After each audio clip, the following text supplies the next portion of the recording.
Hello my dear online students, welcome back to our channel and today we are going to proceed further on our reaction mechanism. So last time जो है हम लोगों ने carbocation को start किया था और कार्बोकैटायन की स्टेबिलिटी को लेकर के कुछ चीज़ें डिस्क्राइब की थी. सो टुडे आज हम लोग फर्दर उसको प्रोसीड कराएंगे. तो हम इससे पहले देख चुके थे कि स्टेबिलिटी ऑफ कार्बोकैटायन को समझाने के लिए आपके पास में सबसे पहले आपका डांसिंग रेजोनेंस होता है. देन आपके पास में एरोमेटिसिटी, अगर किसी सिस्टम में एरोमेटिसिटी और वो कार्बोकैटायन है तो वो स्टेबलाइज करेगा. एंड थर्ड जो था आपके पास में that was your plus M effect. So today we are going to start further that how will you stabilize or destabilize the carbocation. For that, stay tuned with the lecture.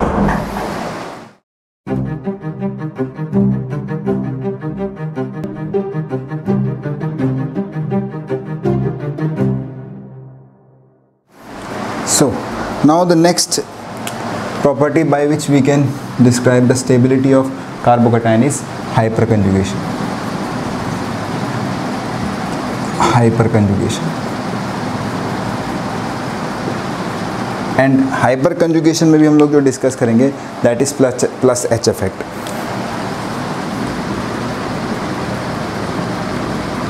क्योंकि hyper conjugation दो तरीके के होते हैं. एक तो होता है आपका रिवर्स हाइपर कंजुगेशन और एक होता है आपका प्लस एच इफेक्ट. वो कहलाया जाता है आपका माइनस आई इफेक्ट. तो जो प्लस एच इफेक्ट होता है इसमें इलेक्ट्रॉन पेयर शिफ्ट होंगे. ठीक है. तो हाइपर कंजुगेशन में सिंपली क्या होने वाला है आपका कि जो सिग्मा सी एच बॉन्ड है, जो सिग्मा सी एच बॉन्ड होगा उससे इलेक्ट्रॉन ट्रांसफ़र होंगे आपके वेकेंट पी ऑर्बिटल में. वेकेंट पी ऑर्बिटल में. और वेकेंट पी ऑर्बिटल किसका होता है हमारे पास? वेकेंट पी ऑर्बिटल होता है किसका जनरली? वेकेंट पी ऑर्बिटल होता है हमारे पास में कार्बोकैटायन का, है ना. वेकेंट पी ऑर्बिटल किसका रहने वाला है हम लोगों के पास में? कार्बोकैटायन का. तो किसके वेकेंट पी ऑर्बिटल में जाएंगे इलेक्ट्रॉन? कार्बोकैटायन के. ठीक है.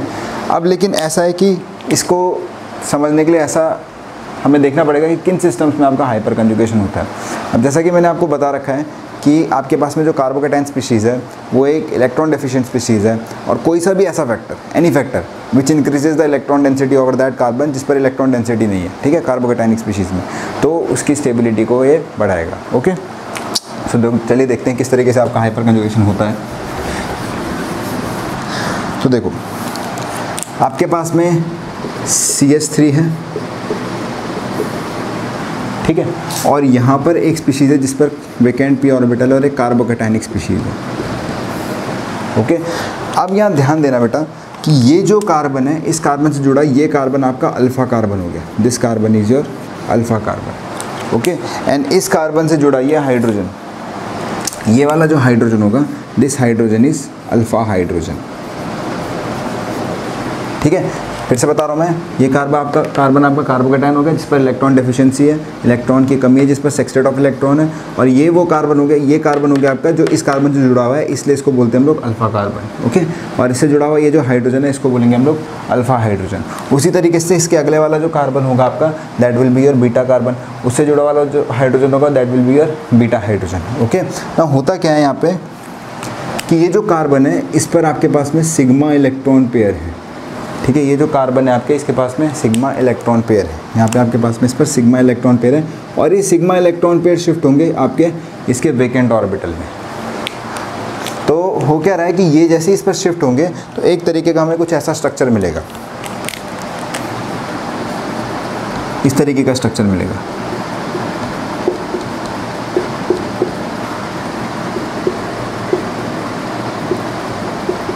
तो ये एक हाइपोथेटिकल स्ट्रक्चर है, इसका कोई एग्जिस्टेंस नहीं है, बस स्टेबिलिटी को समझाने के लिए बेकर नेथन ने बताया था. तो इसको नाम दे देते हैं बेकर नेथन इफेक्ट भी बोला जाता है, क्योंकि बेकर नेथन ने इनको दिया था, इसको दिया था बेकर नेथन इफेक्ट. ठीक है. वो काइनेटिक स्टडी कर रहे थे रिएक्शन की, तब उन्हें पता चला था ऐसा कुछ होता है.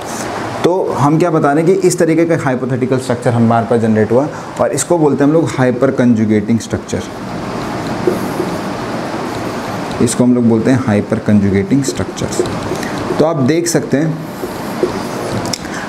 यहाँ पे कि किस तरीके से कि कार्बन के सिग्मा सी एच बॉन्ड, ठीक है, सिग्मा सी एच बॉन्ड आपका वेकेंट पी ऑर्बिटल में अपने इलेक्ट्रॉन पेयर्स को ट्रांसफ़र कर रहे हैं. वेकेंट पी ऑर्बिटल्स में अपने इलेक्ट्रॉन पेयर्स को ट्रांसफ़र कर रहा है और इस फिनोमेनन को बोलते हैं हम लोग हाइपर कंजुगेशन. ओके अब एक चीज़ यहाँ पे ध्यान देने वाली बात ये है कि इससे पहले वाला जो इफेक्ट था that was complete delocalisation. Mesomeric जो इफेक्ट था वो आपका कंप्लीट डीलोकलाइजेशन इफेक्ट था। वहाँ पे आपका पाई बॉन्ड इन्वॉल्व हो सकता है या लोन पेयर इन्वॉल्व हो सकते हैं या नेगेटिव चार्ज, है ना, डोनेशन के लिए। मैं फिर से बता रहा हूँ, इससे पहले वाला जो इफेक्ट था that was your mesomeric effect या रेजोनेंस इफेक्ट जो था आपका प्लस आर इफेक्ट था, उसमें आपके कंप्लीट ट्रांसफर हो रहे थे इलेक्ट्रॉन के। बट यहाँ पे जो ट्रांसफर हो रहा है वो आपका सिग्मा CH बॉन्ड का हो रहा है, और सिग्मा बॉन्ड आपके स्ट्रॉन्गर होते हैं इन कंपेरिजन टू किसके, पाई बॉन्ड के। इसीलिए आपका मेसोमेरिक इफेक्ट जहाँ पर आपके पाई इलेक्ट्रॉन या लोन पेयर आपके डीलोकलाइजेशन में जा रहे हैं वो डोमिनेटिंग होता है हाइपर कंजुगेशन से। ठीक है, फिर से मैं एक बार बता देता हूँ, इससे पहले जो इफेक्ट पढ़ा था हम लोगों ने 3rd नंबर का दैट वाज मेसोमेरिक इफेक्ट या रेजोनेंस इफेक्ट, और वहाँ पे जो ट्रांसफर हो रहा था वो आपका पाई बॉन्ड के थ्रू इलेक्ट्रॉन का ट्रांसफर हो रहा था या आपका लोन पेयर या नेगेटिव चार्ज का ट्रांसफर हो रहा था, उससे आपकी कार्बोकेटाइन की स्टेबिलिटी हो रही थी।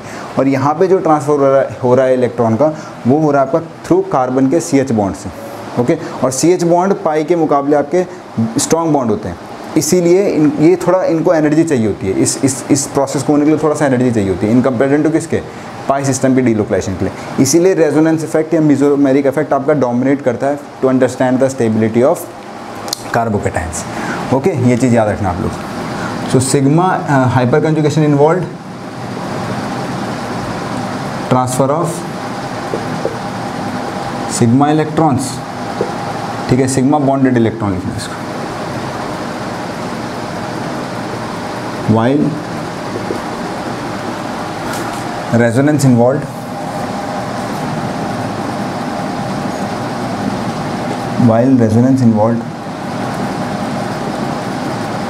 transfer of non-bonded or pi electron pairs, hence more feasible. तो इससे ज़्यादा फिजिबल कौन सा है आपका, जो इससे पहले वाला इफेक्ट था। ना यहाँ पे एक चीज़ और ध्यान देना कि जो ये मैंने स्ट्रक्चर जनरेट किया है इस पर जितने ज़्यादा जितने ज़्यादा अल्फ़ा हाइड्रोजन होंगे, यानी इस स्ट्रक्चर से जो ये स्ट्रक्चर जनरेट हो रहा है तो ये डिपेंड कर रहा है नंबर ऑफ़ अल्फ़ा हाइड्रोजन पे।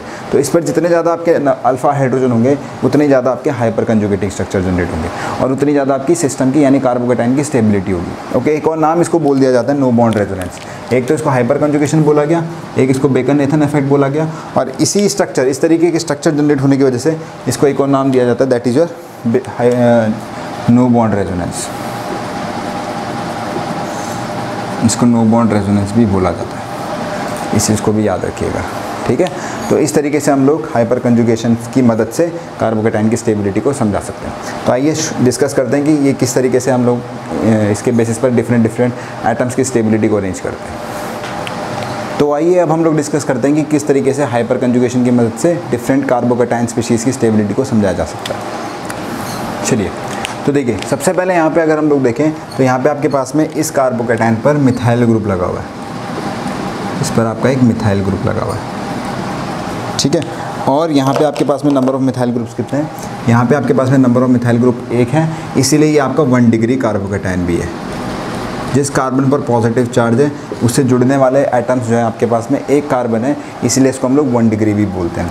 उसी तरीके से यहाँ पर जो आपके पास में स्पीशीज़ है, इस स्पीशीज़ के अंदर में 2 मिथाइल ग्रुप लगे हुए हैं, तो ये कितना डिग्री कार्बोकेटाइन हो गया आपका, 2 डिग्री कार्बोकेटाइन हो गया। Now third one is your, इस पर अगर हम लोग देखें तो इस कार्बोकेटाइनिक स्पीशीज़ पे 3 मिथाइल ग्रुप लगे हुए हैं, इसीलिए हम इसको क्या बोलते हैं, इसको बोलते हैं हम लोग 3 डिग्री कार्बोकेटाइन। नाउ जितने भी मिथाइल ग्रुप आपके लग रहे हैं those are attach directly to the carbocation, यानी कि वो अल्फ़ा कार्बन की तरह बिहेव करेंगे और उन पर लगा जो हाइड्रोजन होगा, उन पर लगा जो हाइड्रोजन है वो आपका अल्फ़ा हाइड्रोजन है। ठीक है, और उसी के बेसिस पे हमको क्या समझना है, इसकी स्टेबिलिटी को डिस्कस करना है। तो अगर हम लोग देखें यहाँ पे इन केसेस में देखें तो यहाँ पे आपके पास में नंबर ऑफ़ अल्फ़ा हाइड्रोजन कितने हैं, नंबर ऑफ़ अल्फ़ा हाइड्रोजन जो आपके पास में 2003। तो जितने आपके पास में अल्फ़ा हाइड्रोजन होंगे उतना ही उसकी स्टेबिलिटी को बढ़ाएंगे। ठीक है, उतना ही आपका स्टेबलाइज करेंगे। उस तरीके से यहाँ पर अगर हम लोग देखें तो यहाँ पर आपके पास टोटल अल्फ़ा हाइड्रोजन है 6 अल्फ़ा हाइड्रोजन। ओके, और यहाँ पर अगर हम लोग देखें 9 अल्फ़ा हाइड्रोजन।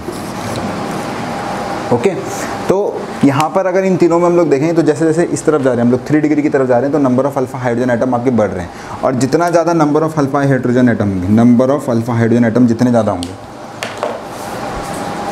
जितने आपके पास में number of alpha hydrogen atoms होंगे, ग्रेटर क्या होगी आपकी, greater will be the stability, greater will be the stability, उतनी ज़्यादा क्या होगी आपके पास में स्टेबिलिटी की होगी। यानी इन सब में जिस पर 9 अल्फा हाइड्रोजन है वो आपका सबसे स्टेबल कार्बोकैटायन होगा इन कंपैरिजन टू किसके, 2 डिग्री के और इन कंपैरिजन टू आपका 1 डिग्री के।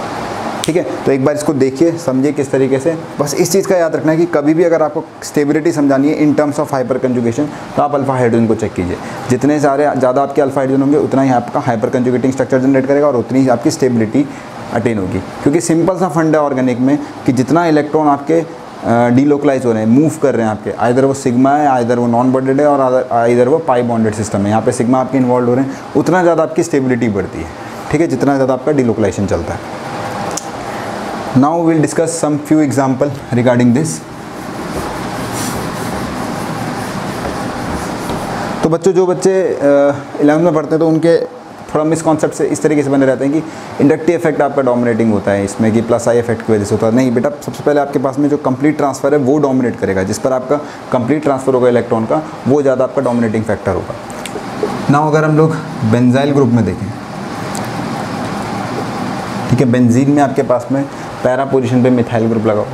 ठीक है, अगर पैरा पोजीशन पे मिथाइल ग्रुप लगा है तो ये जो है आपका हाइपर कंजुगेशन की मदद से इसको स्टेबलाइज करेगा।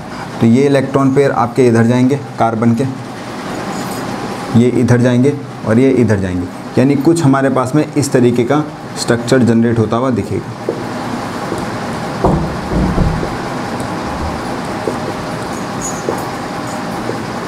तो अगेन आप देखिए कि ये जो स्पीशीज़ थी, ऊपर ये वाली जो स्पीशीज़ थी, इस पर जब इन सिग्मा इलेक्ट्रॉन का, यहाँ के सिग्मा CH का इलेक्ट्रॉन पेयर शिफ्ट हुआ तो उसने इस तरीके का स्ट्रक्चर जनरेट किया जिसमें कार्बोकैटायन आपका स्टेबलाइज हो रहा है। ठीक है, इस चीज़ को देखिए कि यहाँ पे आपके पास में जो कार्बन है, ये कार्बन इसके रिस्पेक्ट में अल्फ़ा कार्बन हो गया, ये एलाइलिक, यहाँ पे sp2 हाइब्रिडाइज्ड कार्बन हो गया, इसके रिस्पेक्ट में ये अल्फ़ा कार्बन हो गया और इस पर जुड़ा ये अल्फ़ा हाइड्रोजन है। तो यहाँ से भी आप sp2 कार्बन से जब इस तरीके से एटम जुड़ा रहेगा आपका sp3 hybridised carbon atom with hydrogen atom, तो वो आपका हाइपर कंजुगेशन शो कर सकता है। ठीक है, तो ये आपका जो सिस्टम स्टेबलाइज हो रहा है, it is because of the hyper conjugation. ये आपका जो स्टेबलाइज हो रहा है, it is because of the hyper conjugation. तो हाइपर कंजुगेशन की मदद से आपका स्टेबिलिटी आ रही है इस वाली स्पीशीज़ के अंदर में। कहने का मतलब ये है कि अगर इसके और एग्जाम्पल हम देखें कुछ इस तरीके के, ठीक है, तो इन 3 केसेस में अगर हम लोग स्टेबिलिटी की बात कीजिए, मैं चाहूँगा कि आप पहले खुद इसको एग्जाम्पल को नोट करके खुद सॉल्व कीजिए, थोड़ा वीडियो को पॉज कीजिए और फिर आंसर देखिए कि आपका मैच होता है कि नहीं होता है। तो चलिए इसको सॉल्व करते हैं। देखिए यहाँ पर अगर हम देखें इस स्पीशीज़ के अंदर में ये आपका अल्फ़ा कार्बन हो गया और इससे जुड़े हुए अल्फ़ा हाइड्रोजन हो गए, और यहाँ पे कितने नंबर ऑफ अल्फ़ा हाइड्रोजन लगे हुए हैं आपके, 3 अल्फ़ा हाइड्रोजन। उसी तरीके से यहाँ पर आपके पास में कितने अल्फ़ा हाइड्रोजन लगे हुए हैं, 2 अल्फ़ा हाइड्रोजन एटम, और इसके केस में आपके पास में 0 अल्फ़ा हाइड्रोजन एटम, क्योंकि सारे के सारे कैसे हो गए आपके पास में एलाइलिक। एक और एग्जांपल मैं आपका लिख देता हूँ यहाँ पे, इसको भी हम लोग कर देते हैं कवर अप।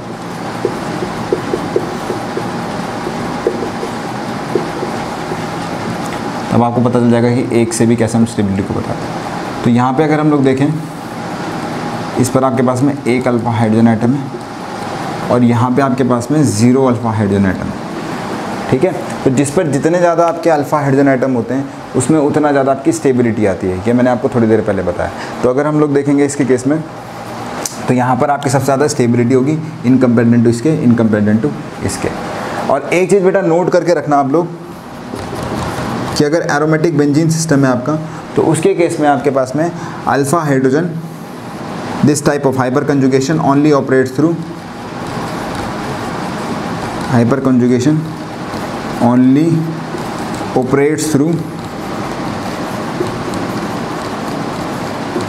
इसको अंडरलाइन कर लेना आप लोग, through ortho and para position. कहाँ से ऑपरेट होगा आपका, only through ortho and para position, para positions, Meta से नहीं होगा बच्चों। ठीक है, अगर हम इसमें बात करें तो यहाँ से या तो आपका हाइपर कंजुगेशन लगेगा, ऐसा ग्रुप लगा होना चाहिए, लेकिन अल्फा हाइड्रोजन होने चाहिए, इस तरीके का ग्रुप लगा होना चाहिए।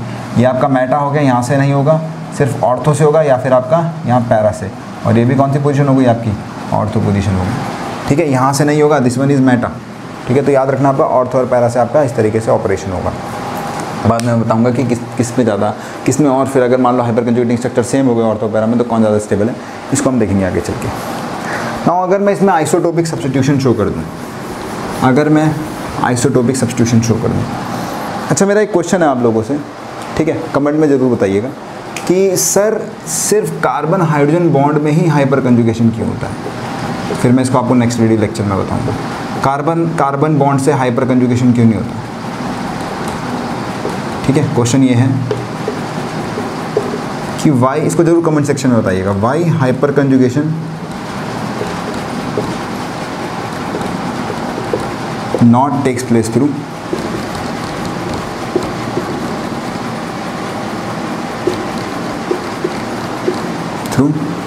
Sigma CC bond. Sigma CC bond से आपका हाइपर कंजुगेशन क्यों नहीं होता। ठीक है, आप इस क्वेश्चन को ढूंढिए, सॉल्व कीजिए और कमेंट सेक्शन में बताइए। इसका जो आंसर होगा मैं नेक्स्ट वीडियो लेक्चर में आपको बता दूंगा।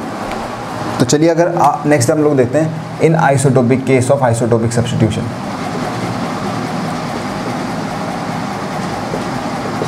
अगर आपने आइसोटोपिक सब्स्टिट्यूशन कर दिया, यानी जिस तरीके से हाइड्रोजन के पास 3 आइसोटोप्स हैं H, D और T, अगर हमने इनको सब्स्टिट्यूट कर दिया तो कौन ज़्यादा स्टेबल होगा, कौन आपका हाइपर कंजुगेशन से स्टेबिलिटी को बढ़ाएगा। तो क्वेश्चन को ट्राई कीजिएगा पॉज करके, फिर आप लोग वीडियो प्ले कीजिएगा और देखिएगा कि आपने सही कॉन्सेप्ट लगाया कि नहीं लगाया। तो यहाँ पे देखना आप लोग कि इस केस में आपके पास में हाइड्रोजन है, इस केस में आपके पास ड्यूटेरियम और इस केस में आएगा आपका ट्रिटियम। बहुत ही अच्छा कॉन्सेप्ट है और ये लाइफ टाइम आपके हर जगह पे अप्लाई होता रहेगा। इसमें देखना बेटा आप लोग कि जो हाइपर कंजुगेशन, मैंने आपको पहले ही बताया था कि इलेक्ट्रॉन का जो शिफ्ट होता है, मैं पहले ही आपको इस चीज़ के बारे में बता चुका था कि जो इलेक्ट्रॉन का शिफ्ट होता है that is depend upon the, मतलब कहाँ पे आपका सबसे ज़्यादा वीक बॉन्ड है। ठीक है, जैसे अगर मैंने आपको पहले ही इससे पहले थोड़ी देर पहले बताया कि जो पाई बॉन्ड होता है वो वीक होता है, इसीलिए उसका डीलोकलाइजेशन ईजिली होता है, इसीलिए वो मोर फेवरेबल होता है और इसीलिए मीजोमेरिक इफेक्ट आपका डोमिनेट करता है। ये चीज़ मैं पहले बता चुका हूँ। अब यहाँ पर देखना, यानी कहीं ना कहीं पर बॉन्ड स्ट्रेंथ पर बात टिकती है। तो अगर मैं बात करूँ HCD bond, CH bond, CD bond, CT bond में, तो CT बॉन्ड आपका स्ट्रॉन्ग बॉन्ड होता है। ठीक है, अगर हम इधर को जा रहे हैं आपका, तो इधर जाने पर आपका क्या हो रहा है, इधर जाने पर आपका बॉन्ड स्ट्रेंथ बढ़ रही है, बॉन्ड स्ट्रेंथ इंक्रीजेस, यहाँ पे आपकी बॉन्ड स्ट्रेंथ बढ़ रही है। तो अगर बॉन्ड स्ट्रेंथ ज़्यादा होगी, क्यों ज़्यादा ये भी बता देता हूँ कि HDT इन तीनों आइसोटोप्स में, ठीक है, इन तीनों आइसोटोप्स में ट्रिटियम का मास क्या होता है, हैवी होता है। दिस इज़ हैवी मास। तो अगर हैवी मास होगा आपका, एटम कार्बन के क्या होंगे, नज़दीक होंगे, और जितना कम आपकी बॉन्ड लेंथ होगी, यानी बॉन्ड लेंथ आपकी इधर सबसे मिनिमम होगी। ठीक है, बॉन्ड लेंथ का अगर मैं ऑर्डर लिखूँ, बॉन्ड लेंथ का मैं ऑर्डर लिखूँ, तो बॉन्ड लेंथ के केस में क्या होगा, CH बॉन्ड आपका बड़ा होगा in comparison to CD bond, in comparison to CT bond. तो इधर जाने पर आपकी बॉन्ड लेंथ बढ़ेगी। अगर यहाँ को बॉन्ड लेंथ बढ़ेगी तो बॉन्ड एनर्जी कम होगी, और अगर बॉन्ड एनर्जी कम होगी तो इलेक्ट्रॉन का जो ट्रांसफ़र होगा वो ज़्यादा पॉसिबल होगा इन कंपेरिजन टू किसके, जहाँ पर आपकी बॉन्ड स्ट्रेंथ ज़्यादा है। ठीक है, फिर से बता रहा हूँ, जो ट्रिटियम है आपका, इसकी जो ये हैवी मास है, ठीक है, और हैवी मास है, और कार्बन के क्या होगा आपका ज़्यादा नज़दीक होगी, वाइब्रेशन कम। तो जब ज़्यादा मास होने की वजह से कार्बन के ज़्यादा नज़दीक है तो बॉन्ड लेंथ क्या होगी, उसकी बॉन्ड लेंथ आपकी सबसे कम होगी, और बॉन्ड लेंथ कम होगी तो उसकी बॉन्ड एनर्जी ज़्यादा होगी। और अगर बॉन्ड एनर्जी ज़्यादा है तो इलेक्ट्रॉन को ट्रांसफ़र कराने में ज़्यादा उसको इतना फिजिबल नहीं है इन कंपेरिजन टू किसके, CH के, क्योंकि यहाँ पे बॉन्ड एनर्जी आपकी क्या है, वीक है। ओके, तो लिख सकते हो आप लोग, more bond energy, less tendency to transfer sigma electrons, sigma electrons. ठीक है, तो डियर स्टूडेंट्स, आज हम लोगों ने डिस्कस किया कि किस तरीके से हाइपर कंजुगेशन आपका हेल्पफुल होता है स्टेबिलिटी को समझाने के लिए कार्बोकैटायन की। तो ये हमारा 4th पार्ट था जिससे हम लोग कार्बोकैटायन की स्टेबिलिटी को समझा सकते हैं। नेक्स्ट जो अपकमिंग वीडियो होगा उसमें हम लोग देखेंगे कि किस तरीके से डिस्टेबिलिटी भी आती है, और प्लस आई इफेक्ट को भी इसके साथ हम लोग स्टार्ट करेंगे। तब तक के लिए आप लोग जो मैंने क्वेश्चन दिया उसको करके कमेंट सेक्शन में आंसर बताइए, और नेक्स्ट वीडियो लेक्चर में मैं उसका आपका आंसर बताऊँगा। तब तक के लिए stay tune with our channel and thanks for watching this.